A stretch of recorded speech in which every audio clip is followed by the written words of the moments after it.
Olá, saudações, sejam bem-vindas, sejam bem-vindos para mais um vídeo sobre literatura italiana, Umberto Eco e A Ilha do Dia Anterior. Tem outros dois vídeos, então, vídeo 3, parte 3, e vai possivelmente ter mais um ou dois, né? Porque é um livro assim, cheio de detalhes, então nós vamos hoje do 15 ao 20, né? 5, né? Então, dedicar esse tempo aí, esses 5, né? 5 ou 6 capítulos, que vai abordar a questão aqui das latitudes, né? As longitudes, das latitudes e longitude. A latitude é aquela do Equador, né? Trópico, etc. Então aqui um globo aqui. É umas partes que eu não entendi muito, porque eu, né, não sou especialista em geografia e nem nesses cálculos do século XVII.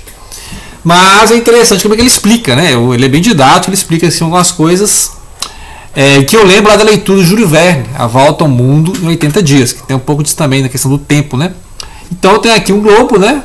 Estão aqui, esse que é o Pacífico, né? Então descobrimos onde ele está. Ele está perto das Ilhas de Salomão. Ilhas de Salomão, que fica aqui embaixo, né? Perto da Austrália aqui, ó, vocês estão vendo a Austrália aqui, né? Então está nessa área aqui. Já sabemos onde está. A época é 1642, que é um ano muito complicado, né? Vou fazer uma tabelinha de que aconteceu em 42. Foi o ano da morte do Galileu, né? Galileu Galilei. Foi a morte também do Richelieu, né? O Richelieu é o cardeal, né? Francês. Vai ter a guerra civil na Inglaterra, né? E Escócia. Inclusive vai ter a fuga, a prisão e a morte do rei Charles I, né? O Carlos I. Vai ter aquele governo do Cromwell, né? Oliver Cromwell. E isso aí nessa época, né? E vai ter a sucessão. Quando vai morrer o Richelieu, o próximo vai entrar na história aqui é o Mazarino. Vai ser o cardeal, né? O poder religioso e político que tinha, né? A época de guerra de religião que tinha ali no século XVII, desde o século XVI, com a reforma protestante, né? Então isso aí a gente já sabe. Então a gente já sabe mais ou menos essa ideia. Agora, gente, a gente sabe que ele estava lá em Casale, né? Norte da Itália, né? Perto de Milano. E aí de repente está em Paris, né? Então o próprio narrador aqui, que está aproveitando essas fontes, essas cartas, né? Esse diário que o náufrago, que o Roberto, né? De Lagrive escreveu. Então o narrador está juntando esses fragmentos para nós, pobres leitores, né? E nos dando contexto, né? Então é o narrador que encontrou esses manuscritos, né? E ele fala que ele realmente também não sabe o que aconteceu muito, como é que ele foi parar, né? Como é que o protagonista foi parar lá em Paris, como é que ele juntou na corte, né? Como sobrevivem né? Os homens gentis, né? Aquela fina flor lá que são os nobres decadentes e aqueles burgueses que estão se enobrecendo, estão comprando, né? Estão comprando títulos, estão casando com filhos de nobres decadentes, né? Então é isso basicamente o 15, né? Que eu chamo da segunda parte do livro. Porque a primeira parte está apresentando o personagem, náufrago, né? E esse personagem lembrando lá do cerco de Casale, que foi essa época assim, de adolescente para a juventude, né? Em que ele descobriu várias coisas, perdeu a família, né? Perdeu o pai e tal, aquele negócio todo, né? Tem inglês das duas partes, dos dois vídeos. Porque ele vai. O livro não é separado em partes, mas eu, enquanto leitor, vou ter autoridade de separar o livro em pelo menos 3 partes, né? Que é essa parte de inicial, que você vai aprender os personagens, só que ele vai falando nomes e você não sabe o que ele está falando. E outra coisa, ele mistura nomes reais, históricos, né? Como eu falei aqui, o Richelieu, o Galileu, o cerco de Casale, a guerra 30 anos, né? O Mazarino, etc, né? Então o Colbert, né, que é um outro ministro aqui. Então vários personagens são históricos, você vai abrir a Wikipédia aí, você vai achar, e outros personagens é da cabeça do Umberto Eco, né? Ele vai, esse que é o problema de ler os livros dele, porque você não sabe onde é que ele está falando historicamente e onde ele está inventando para a história dele aqui, para o enredo da cabeça dele, né? Então é esse que é difícil você ler. Então eu tenho algumas dicas de contexto histórico, acho na Wikipedia e tal, no Google, e aqui vou tentando entender os personagens. Então os personagens que ele vai citando, desde o início, né, que ele fala, o Padre Caspar, só no final dessa parte aqui você vai saber quem que é o Padre Caspar, né, que é um holandês e tal. Então aconteceu, então você tem um náufrago, né, e ele está na borda do Dauphine, e ele acha que tem alguém dentro do Dauphine. Então o tempo todo acha que tem um intruso, tem alguém lá com ele, né? Ele vê, tem relógio, tem barulhos, né? Então ele fica assim obcecado, é tudo delírio, né? Você acha, delirando, né? Então ele fica lá procurando água, né? Provisões, né? Então ele está ali, né? Aqui então nessa área aqui do Pacífico, as Ilhas de Salomão, que está próximo dessa linha meridiana aqui, ó, que na época eles não sabiam, né? O antimeridiano. Não tem o meridiano que passa em Greenwich, lá em Londres, né? E aí eles estão procurando, né? Essa é um dos plots da história aqui, do enredo da coisa mesmo. O que está acontecendo é eles descobrirem onde é que está esse, né? Porque as latitudes eles já tinham, né? O Equador, os trópicos, né? Então eles já tinham. Agora, como é que foi fazer, né? Aí tem vários cálculos, né? Para quem estuda geografia. Não vou dar uma de quem entende geografia, não é a minha área, né? Então, no livro vai explicar como é que, né? Só que eles só tiveram certeza dessas longitudes lá para o século XVIII, né? Então, ainda nessa época aqui tinha vários hipóteses, né? A gente sabe que ele está numa expedição disso para descobrir essas ilhas que estariam no antimeridiano, né? E aí ele acha que tem um intruso lá, né? O navio é cheio de coisas estranhas, né? Cheio de coisas assim de pesquisa, né? De relógio. Então, sabe que esse pessoal também está procurando esse ponto fixo, né? O ponto fixo, que é esse ponto onde seria o antimeridiano, né? O dia anterior, né? Muito bem. Aí eles estão certo. Aí ele acha como é que ele vai parar nesse navio, né? É porque ele foi lá para Paris e começou a ir para a vida boêmia, né? Fazer amizades. Só que algumas pessoas estavam conspirando contra o rei, contra o cardeal. Aí chegou no ouvido do cardeal próximo, que é o Mazarino, né? Que o Roberto seria um desses traidores, estaria conspirando contra o rei, contra o cardeal, etc. Então ele é preso, né? Passa lá 2 noites na Bastilha, a famosa Bastilha, que será destruída no final do século XVIII, né? Na Revolução Francesa. Ele é preso lá, igual o Máscara de Ferro, né? Cheio de coisas de mar aqui, né? Então tem umas coisas assim, meio Máscara de Ferro e tal, meio Três Mosqueteiros. Aí ele vai ser preso e vai ser acusado. Olha, se você não topar uma missão que a gente vai te dar aqui, né? O próprio Mazarino falando coisa, você vai ser condenado, tá machado, né? Porque o nobre, né? Como ele era o nobre italiano, você não vai ser enforcado, você vai ser, né? Degolado. Então, aí ele é enviado como espião no navio do corsário, né? Junto com o senhor de Digby, né? Digby, que é um inglês, que aí vai ter referência lá à revolta da pólvora, né? Revolta da pólvora 1605, que aí vai falar que teve um antepassado, né? Que teve ligação com essa. Lembrar que a revolta da pólvora que tem o Guy Fawkes, né? O Guy Fawkes é aquele da máscara do V de Vingança, famosa, né? Aquela máscara assim rindo, né? Do anarquista, né? Então esse cara aqui vai ser aquele cara assim que vai citar poetas ingleses. Eu achei que era Shakespeare, né? Vai citar poetas, só que é o John Donne. John Donne é aquele lá do Ninguém é uma Ilha, né? Ninguém é uma ilha, etc, né? Os sinos dobram, né? Por mim, por você, que inspirou o título lá do Por que os sinos dobram, do Ernest Hemingway. Então você lembra aqui, né?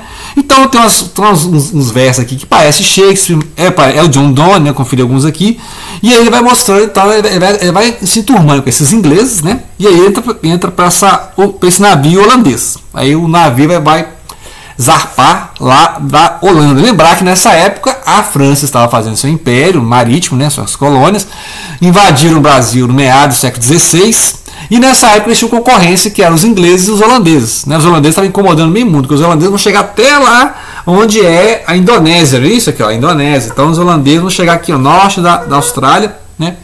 Eu acho que nem a Austrália tinha descoberto ainda, né? A Austrália é século XVIII, né? A Inglaterra vai descobrir a Austrália no século XVIII. Então ele está nesse período aqui, e os holandeses invadiram o Brasil, Nordeste, né, o Recife, também, meados desse século XVII. Então, ou seja, é século das grandes navegações, grandes descobertas. Então, um país tentando saber como é que o outro fazia esses cálculos de longitude, né, de latitude, etc.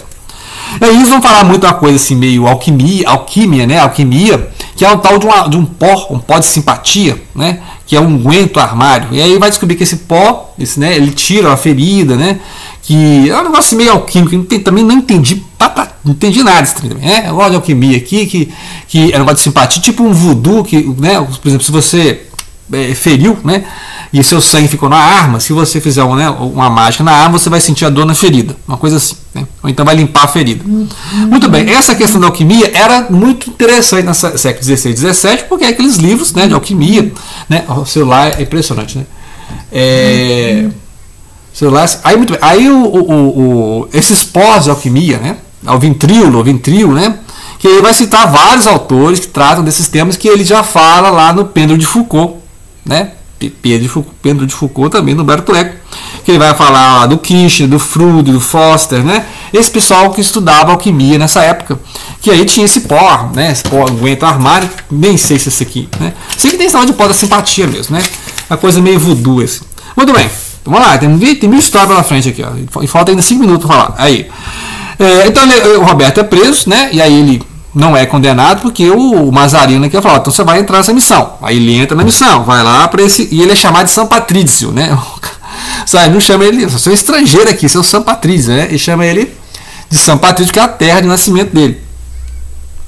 E aí ele vai para esse navio que ele vai se naufragar, né? Mas só que ele naufragar, ele está espionando os marinheiros, né? Inclusive esse doutor Burt, o doutor Burt já é citado desde o início do livro, mas quem que é esse doutor Burt?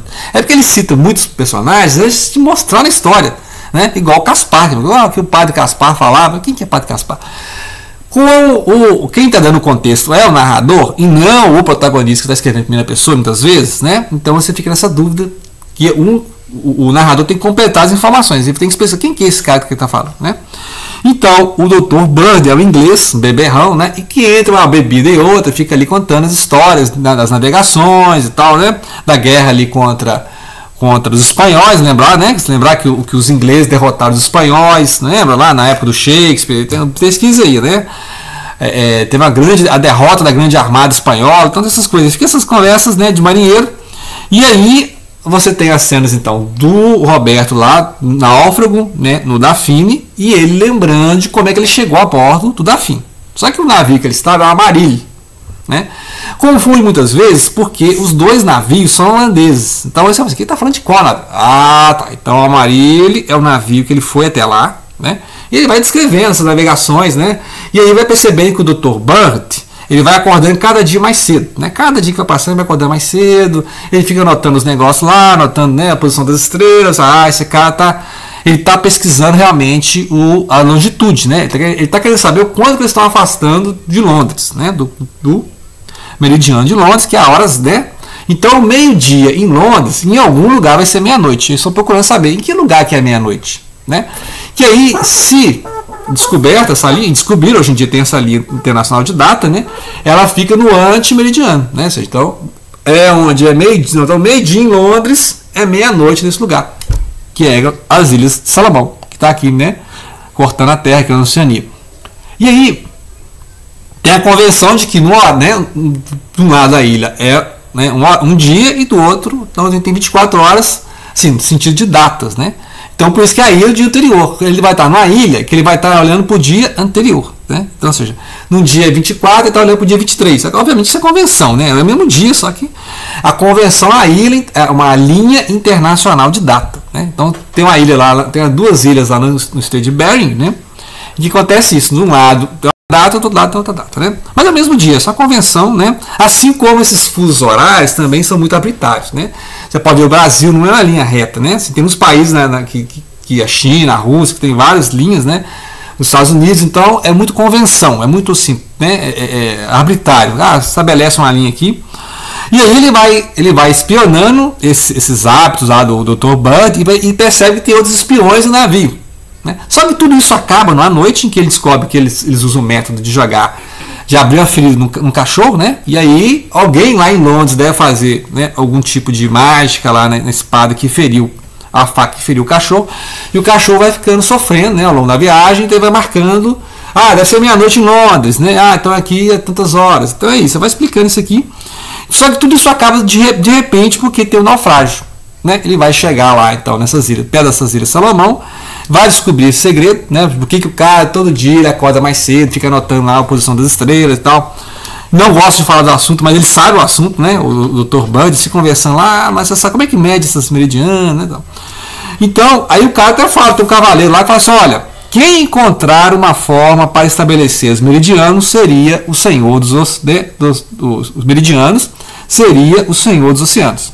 Quem descobrir essa forma de estabelecer os meridianos seria o senhor dos oceanos. Então, ou seja, era uma disputa total. Os holandeses queriam saber, os ingleses, os franceses, todo mundo queria saber onde é que era o antimeridiano, né? Então essa aqui é a conspiração do, tem que ter uma conspiração, né? E aí vai ser aquela questão do intruso. Aí volta no capítulo 20, né? Ou seja, tem um intruso no navio Dafne? Tem, Tem um intruso que é o cara, o doutor, o Caspar, o padre Caspar, um sacerdote, né? Um padre. E aí que a gente vai ver então nos próximos episódios, né? O que aconteceu, como é que esse padre entrou nessa expedição, será que ele também está atrás, né? Etc, etc, etc. Ok? Então, se eu falar mais, eu spoiler. Então, vamos ler, né? Vamos ler que tem mais 2 vídeos para frente para falar do Humberto Eco, a ilha do dia anterior. Obrigado pela atenção, não deixem de compartilhar.